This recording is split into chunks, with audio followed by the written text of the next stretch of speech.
And I'm really, really excited to introduce Jay Justice, who will be speaking about how to design games with accessibility as a point of priority and with inclusion as the goal. Thank, thank you so much for having me. Visual description: I'm a dark-skinned black woman with an afro. I'm wearing a purple headset with rainbow lights. I'm sitting in a blue gamer chair in front of a monitor with a spaceship on it, and I've got a Miles Morales Spider-Man mask and a lot of nerdy costume making stuff. One of the best parts of my job as a games consultant and developer is bringing more understanding of how games can be designed to prioritize accessibility, inclusion, and positive representation. A really simple analogy that I think a lot of people will get is when to add your leavening agent to your dough. You cannot just sprinkle yeast on at the end. If you don't add the proper ingredients during the development process, your bread isn't going to rise. And that's just it. When we improve accessibility, we all rise. More people gain access to games. When we center marginalized voices, when we share the platform with those whose voices have gone unheard, we make way for new art to elevate that same platform. By improving accessibility and inclusion, we enable games to make an even bigger positive impact on our culture.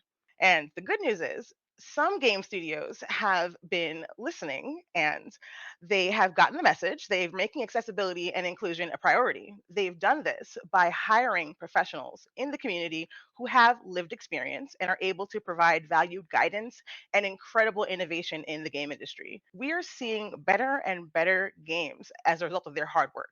Every game studio absolutely needs accessibility and inclusion to be an integral part of the development process from the beginning.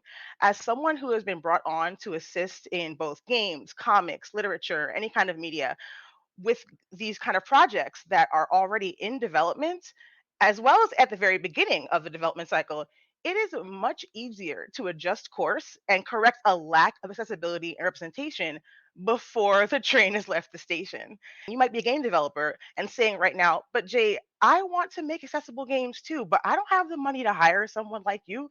How can I be a part of this? AbleGamers provides development resources at accessible.games for free. And all of our research is done with hundreds of disabled players as participants so that anything we do is driven directly from experiences of players who are disabled.